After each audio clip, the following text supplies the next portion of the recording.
He wrote this material sometime between August or September 63 to about January 64. Now, this is a critical moment in his development. In November 63, he gives his famous message to the grassroots address in Detroit, which really kind of marks off the real turning point in his own development. But I would argue that equally important is a brilliant address he gives in Harlem in mid-August of 1963, which actually is one of my favorite addresses by Malcolm, which actually is superior, in my judgment, to the message to the grassroots address, where he lays into a critique of what then is being mobilized, the March on Washington, D.C., the pinnacle of the civil rights movement. Malcolm envisions a broad-based, pluralistic, united front, which is spearheaded by the Nation of Islam, but mobilizing integrationist organizations, non-political organizations, civic groups, all under the banner of building black empowerment, human dignity, economic development, political mobilization. He's already envisioning the NOI playing a role cooperatively with integrationist organizations. I believe that if we could see the chapters that are missing from the book, we would gain an understanding as to why perhaps the FBI, the CIA, the New York Police Department, and others in law enforcement greatly feared what Malcolm X was about, because he was trying to build an unprecedented black coalition across the lines of black nationalism and integration. And in a way, it presages 30 years ahead of time the Million Man March. Professor Marable, we have to break. When we come back, I want to ask more about those chapters and also about the assassination of Malcolm X 40 years ago today. This is Democracy Now! We'll be back in a minute.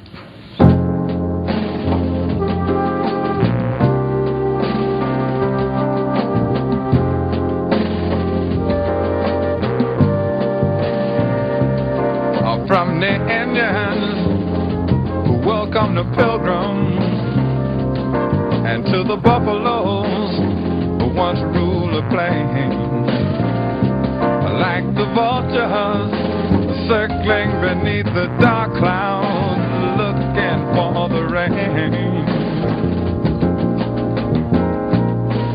looking for the rain. Just like the cities that stagger on the coastline, in a nation that just can't stand much more. Like the forest buried beneath the highway, never had a chance to grow. Never had a chance. Gil Scott-Heron. Winter in America here on Democracy Now!, democracynow.org, The War and Peace Report. I'm Amy Goodman. Our guest is Professor Manning Marable of Columbia University, and long time now writing the biography of Malcolm X, which I see has just been bought by a publisher and is going to be coming out in a few years. That's right, with Viking Penguin, that's right. More on these three chapters, what you saw in the restaurant, and then let's talk about the assassination of Malcolm X. I think that Malcolm was envisioning, even while he was in the Nation of Islam, a black nationalist progressive strategy toward uniting black people across ideological, class lines, denominational, religious lines, Christians as well as Muslims, to build a strong movement for justice and for empowerment. And I think that that is what frightened the FBI, and that is what frightened the CIA.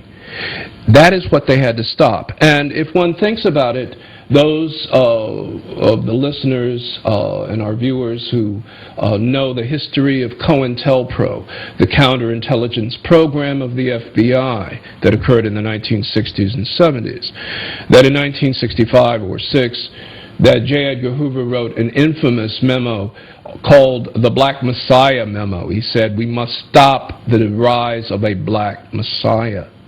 That was the concern that the FBI had more than anything else. Either Malcolm or Martin could have played the role of a unifier. But it was Malcolm, as long as he remained within the Nation of Islam, talking to the converted. He did not represent a fundamental threat to the American government.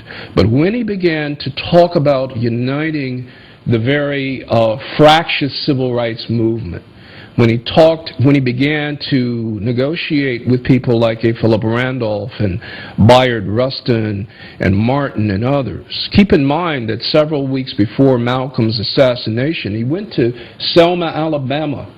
Dr. King was imprisoned during the mobilization, and he went to Mrs. King, and he told Coretta that, you know, that even though we're very different people, that we're really about the business of the same struggle. We just use different tactics, and I want you to understand, and I want you to convey to your husband that I deeply respect what he's doing. So Malcolm had a clear vision and an understanding that he was a part of a broad freedom struggle. As his vision became more internationalist and Pan-African, as he began, especially in '64, after seeing the example of anti-colonial revolutions abroad, and began to articulate and incorporate a socialist analysis economically into his program, he clearly became a threat to the U.S. state. And explain how events led to this day, 40 years ago, the assassination of Malcolm X. I believe that the evidence will show that there was not so much a conspiracy, but a convergence of interests with three different groups that had an interest in eliminating his voice and his vision. The first group, obviously, is the NYPD, the New York Police Department.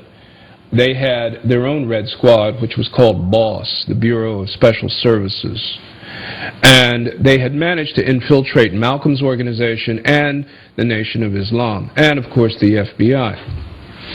There were over 40-some thousand pages of FBI documents, of which only about half are currently available to scholars and researchers. I think that this 40th anniversary of the assassination is a good opportunity for us to say that now is the time to declassify all FBI material on Malcolm X. And there really is a need for us to challenge the U.S. government for its refusal to open up its own archives 40 years after the death of Malcolm. All of that material should be made available to all researchers and all scholars and to the family of Malcolm X.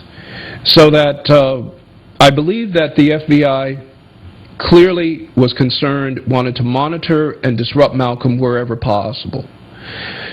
Gene Roberts, one of Malcolm's chiefs of security, was NYPD undercover cop. He later went on to bigger things by being a disruptive force inside of the Black Panther Party. So that's one element. A second element was the Nation of Islam. Linwood X, who was one of the leaders of the New Jersey mosques of the Nation of Islam, was at the Audubon Ballroom, sitting on the first row. He came in early to observe the events on the 21st of February. He was taken aside by Benjamin 2X, close associate of Malcolm, and also Reuben X Francis, who was the chief of security. Linwood said he just wanted to check out what Malcolm had to say. But my sense is that perhaps his role was more complicated than simply that of a bystander.